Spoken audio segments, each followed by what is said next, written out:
L'idée est de se dire que si on prélève davantage de requins près des côtes, ce sera une manière de sécuriser un peu mieux les côtes.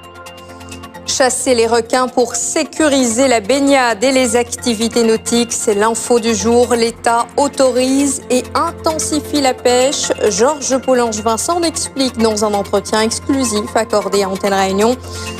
L'État accélère après l'émotion suscitée après la mort d'Elio. 8 mesures dévoilées ce matin.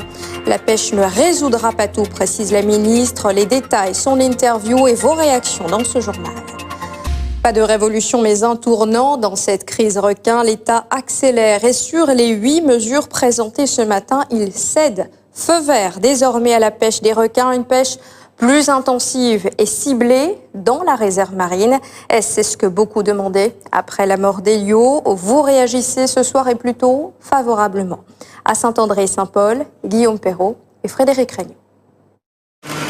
À gauche, Saint-André, pas de spot de surf. À droite, Saint-Paul, cité fortement impactée par les attaques sur surfeurs et future base d'entraînement de sport-études.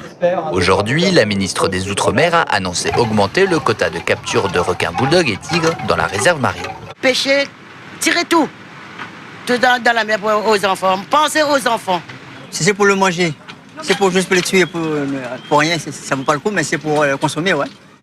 Dans l'Est, les Saint-Andréens rencontrés cet après-midi sont majoritairement favorables à ces mesures. Je serais content d'entendre dire le gouvernement, il donne le droit de la pêche tous les requins. C'est la meilleure solution parce qu'il y a trop d'accidents, quoi. Les enfants ne peuvent plus aller à la mer et tout, se baigner. Tant que ça arrête de tuer les gens, je suis d'accord. n'est pas un marché agréable de perdre un enfant ou un parent ou une n'importe qui alors. Mais c'est pas une famille, mais ça fait mal au cœur. À Saint-Paul, le sujet divise davantage. Si ils prélèvent quelques-uns, là pas radicalement, là, quelques-uns, de temps en temps, mais ils pensent que ça aura un peu moins d'attaques. Non, je pense qu'il n'y a pas grand-chose à faire. C'est un état naturel et puis enfin, c'est leur droit de venir là où ils veulent, quoi. On va diminuer un peu. C'est sûr qu'on ne passera pas toutes, mais on va diminuer un peu le requin. Voilà. Il y a des moyens à mettre en place, effectivement, mais peut-être pas pour tous les tuer, quoi. Au travers des différents programmes de pêche organisés par l'État, environ 90 requins sont prélevés par an. À terme, ce chiffre pourrait être multiplié par 2. Reste à savoir si ces mesures réduiront le nombre d'attaques. La priorité est sécuriser au plus tôt les sites de baignade et les activités nautiques. L'État va augmenter son budget à hauteur d'1 million d'euros pour aider les mairies et collectivités à s'équiper. À Saint-Paul ce matin, la ministre a pu découvrir le dispositif d'alerte en cas de signalement de requins. Le gouvernement accélère, mais les mesures ne résoudront pas tout. À suivre, la ministre s'en explique dans un entretien accordé à Antenne Réunion. D'abord, le reportage de Guillaume Perrault. Des vagues, des surfeurs, des vigies immergées, des bateaux de surveillance, la ministre des Outre-mer assiste à une matinée idyllique de surf sur le spot des Roches Noires.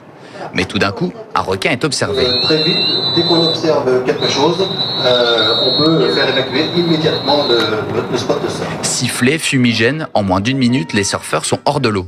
Aux usagers qui sont sur zone, malheureusement parce qu'il y en a encore, de leur prévenir qu'il y a effectivement un risque ou une présence. Un petit rappel, la dernière présence de requins sur zone, nous avions détecté avec le comité des pêches un requin sur zone le 7, le 8 et le 9. Représentants de l'État, élus, professionnels de la mer et membres associatifs, tous sont concernés par la gestion du risque requin et sont présents pour dévoiler à la ministre les différents dispositifs, de la surveillance et de la sécurisation des spots jusqu'à la pêche du requin réalisée dans la réserve marine. Ces deux techniques sont donc complémentaires, c'est celles qui sont suivies scientifiquement dans le cadre de Cap Requin 2, après une expérimentation de 12 mois. Voilà, donc il va y avoir un relevé des données de fréquentation qui sont ensuite analysées par le comité régional des pêches. C'est ça qui doit nous permettre de sécuriser cette zone en espérant voir l'étendre sur d'autres secteurs, bien sûr, dans l'île, puisqu'on a, vous avez vu les représentants tout à l'heure des différentes communes, qu'il s'agisse de Trois-Bassins, de Saint-Leu, de Saint-Pierre, d'Étang Salé et bien sûr avec Saint-Paul. Donc ce sont des moyens importants mobilisés par l'État, la région, les communes qui sont d'ores et déjà en action. Le spot de surf des Roches Noires devrait être le futur spot d'entraînement du Pôle Espoir. Déjà 4 ans de crise, 7 attaques mortelles depuis 2011, 2 cette année. Madame Paul-Angevin, bonsoir. Bonsoir. Vous partez, mais il n'y a pas de miracle. Est-ce qu'il faut se faire une raison, Madame Paul-Angevin? Est-ce qu'il faut se dire que quelque part l'État reste impuissant et que la Réunion est condamnée à vivre avec ces requins? La question n'est pas simplement de savoir si c'est l'État. Je crois que ce que j'ai constaté en venant ici, c'était d'abord de dire aux Réunionnais, aux parents des victimes, à ceux qui surfent, ceux qui aiment la mer, leur dire que l'État d'abord compatit à ce qui s'est passé. Et pour nous, c'est toujours un drame de voir disparaître un enfant, mais dans ces conditions-là, c'est encore plus grave. Et leur dire que nous sommes prêts à tout mettre en œuvre avec les collectivités locales de la Réunion, avec les associations de surfeurs, avec les associations qui s'occupent de l'écologie, pour qu'on puisse avoir une situation à la Réunion où les amoureux de la mer peuvent la partager avec les autres personnes qui doivent exercer des activités. Alors, donc ce que nous avons vu, c'est que on n'est pas resté l'arme au pied dans cette affaire. Il y a un plan requin qui a été élaboré dès 2013. En 2014, il y a eu à nouveau des mesures qui ont été prises. Et ce matin, quand je suis allée sur place au Roche-Noir, j'ai pu voir des vigies-requins installés. J'ai vu des dispositifs permettant d'avoir des filets. On prévoit des filets qui seront beaucoup plus importants, qui vont être installés prochainement. J'ai vu aussi la possibilité de voir sous la mer et de pouvoir alerter les baigneurs s'il y avait des squales. Par conséquent, je crois que tout le monde est mobilisé. Alors peut-être que ce qui se passe par rapport à avant, c'est que aujourd'hui, on a vraiment le sentiment de l'urgence et que vraiment chacun est déterminé à mettre en œuvre les mesures sur lesquelles on s'était mis d'accord pour que dans les plus brefs délais, on ait un sentiment de sécurité quand on se baigne à La Réunion et dans les endroits qui sont prévus à cet effet. Alors il n'y a pas de nouveauté, mais il y a cette annonce, ce feu vert que vous avez donné ce matin, l'intensification des prélèvements. Clairement, la chasse aux requins est ouverte. Qu'est-ce qui a changé, Madame Paul-Angevin? Est-ce que quelque part le gouvernement cède à l'émotion? Est-ce qu'il cède à la pression? Alors, dans des domaines comme celui-là, on n'est sûr de rien, puisque nous sommes quand même, compte tenu de la configuration de la Réunion, on est dans un domaine où on doit trouver des solutions qui sont innovantes. Donc, c'est vrai qu'aujourd'hui, nous sommes venus dire que nous allions augmenter les moyens qui sont consacrés à cette action, puisqu'on va passer de 150 000 euros à 1 million par an, donc 6 millions sur la période. Nous sommes venus dire aussi qu'on va intensifier l'aide qu'on peut apporter à la mise en place des filets de sécurité. On va augmenter le nombre de captures et pratiquement les moyens qui sont alloués à cette action pour les requins seront augmentés de 50%. On va aussi, c'est vrai, autoriser la pêche à l'intérieur de la réserve marine, mais une pêche qui sera faite comme les autres opérations de Cap-Requin, qui sera faite par des professionnels, c'est-à-dire que n'importe qui ne pourra pas faire n'importe quoi, mais on va étendre la capture des requins. Alors évidemment, on ne peut pas être assuré et on ne peut pas assurer les gens qu'on va faire disparaître les requins à La Réunion. Ce ne serait pas impossible puisque tout autour, c'est la mer. Mais l'idée est de se dire que si on prélève davantage de requins près des côtes, ce sera une manière de sécuriser un peu mieux les côtes. Alors jusqu'ici, le discours de l'État, c'était on ne chasse pas, on ne pêche pas plus sans données scientifiques. Est-ce que vous les avez aujourd'hui pour lancer cette intensification des prélèvements? C'est-à-dire qu'un plan comme celui-là et comme les mesures que nous prenons aujourd'hui, à chaque fois, si vous voulez, on écoute des avis autorisés. Et nous avons donc entendu beaucoup de monde, y compris la Fédération de surf, on a entendu des scientifiques, et par conséquent, on a entendu les pêcheurs aussi, qui nous disent qu'en prélevant davantage, de manière ciblée, c'est-à-dire que uniquement sur les requins qui sont dangereux, c'est-à-dire les tigres et les bulldogs, ils disent qu'en prélevant davantage, on écarte une partie du risque. Donc, que fera-t-on? Mais c'est pas suffisant, vous voyez, parce que je pense qu'il ne faut pas que les gens se disent qu'à partir de maintenant, il n'y a plus de danger. C'est-à-dire que les messages de prévention qui sont véhiculés par les autorités, par les fédérations de surf elles-mêmes, doivent être respectés. Les jours où la baignade est interdite, eh bien, il faut qu'on soit tous d'accord pour dire qu'on va tous indiquer aux enfants que malgré leur passion pour le surf ou leur passion pour la baignade, les jours où c'est interdit, on va déconseiller aux enfants d'aller se mettre à l'eau. Ça veut dire que clairement, vous autorisez l'intensification de la pêche, mais sans garantie aujourd'hui? Que les sites soient sécurisés. Et à partir de quand considérez-vous qu'on pourra se remettre à l'eau avec un peu moins de risques, alors si on ne peut pas... Je pense qu'il faut bien qu'on se dise qu'on pourra sécuriser un certain nombre de sites. Bon. Et donc, aujourd'hui, j'ai vu Saint-Paul, où les choses sont en cours. On aura une sécurisation de Saint-Paul, je l'espère, dans les prochains mois. Bon, absolu, parce qu'on commande le filet, tout ça est en route. On va travailler avec 3 bassins, avec les communes avoisinantes, mais on reste quand même dans une situation où on ne peut pas conseiller aux Réunionnais de se baigner n'importe où et par n'importe quel temps. Pêcher des requins, pourquoi? Pour les commercialiser, pour les manger, Madame Paulangevin? C'est bien ça la difficulté, et c'est pourquoi nous avons mis sur pied ce programme Cap-Requin.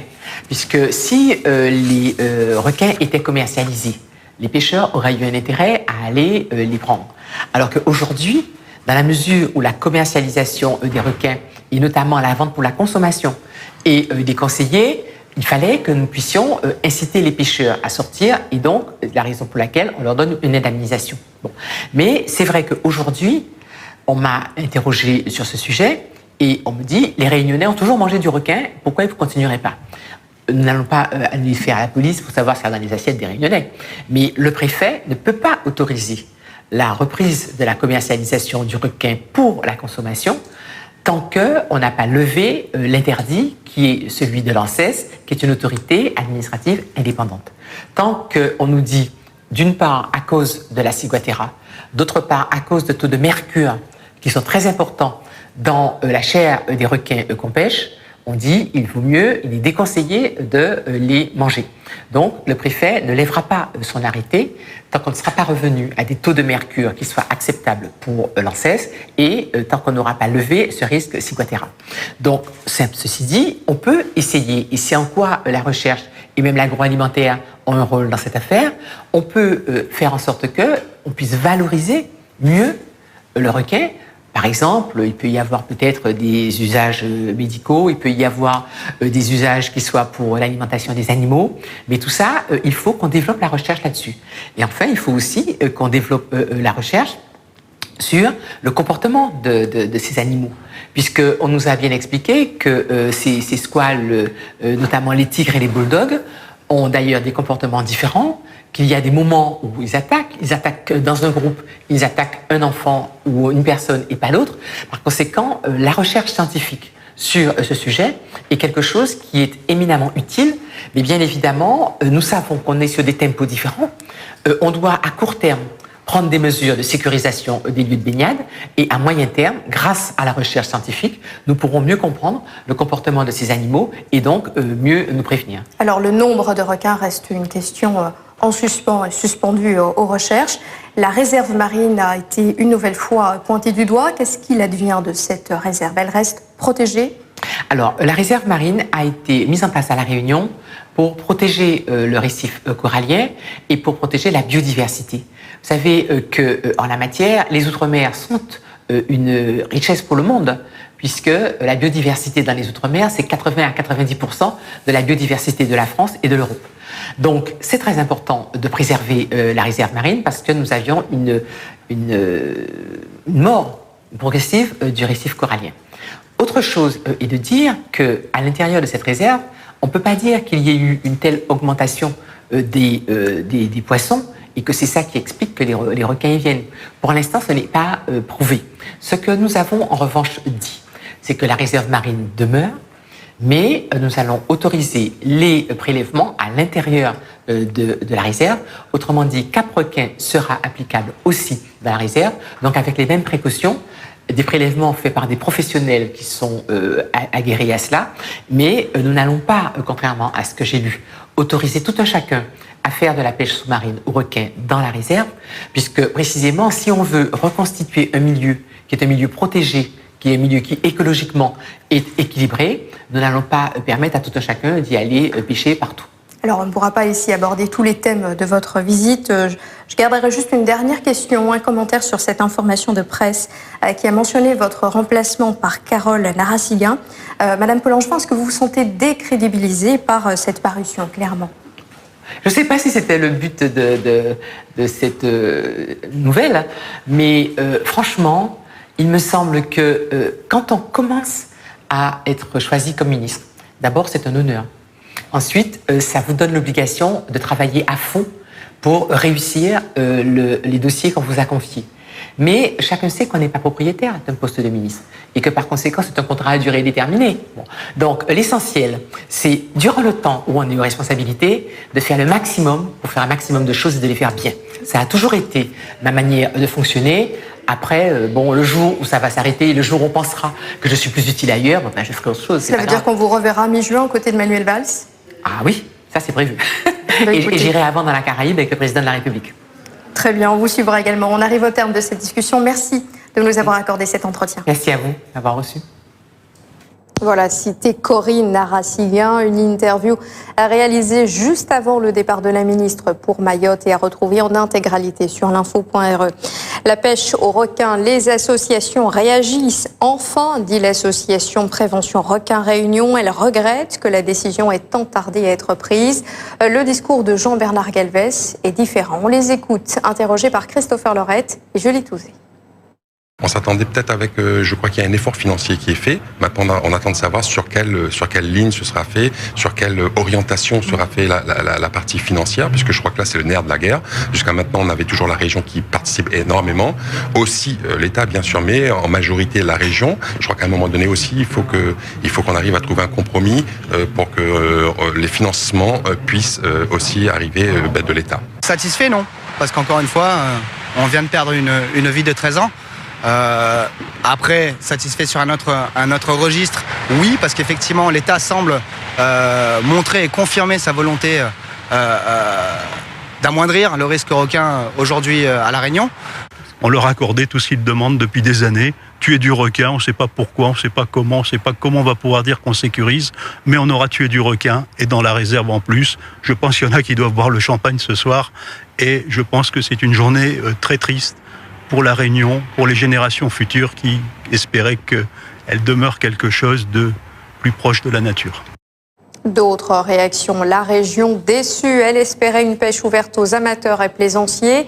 Chargé de prévention du risque requin, Nicolas Lebienic insiste sur l'importance de cibler les requins bulldogs. Fabien Métayer, directeur de la réserve marine, lui, est satisfait. La réserve va être maintenue. On les écoute. La région avait demandé que soient prises des mesures fortes.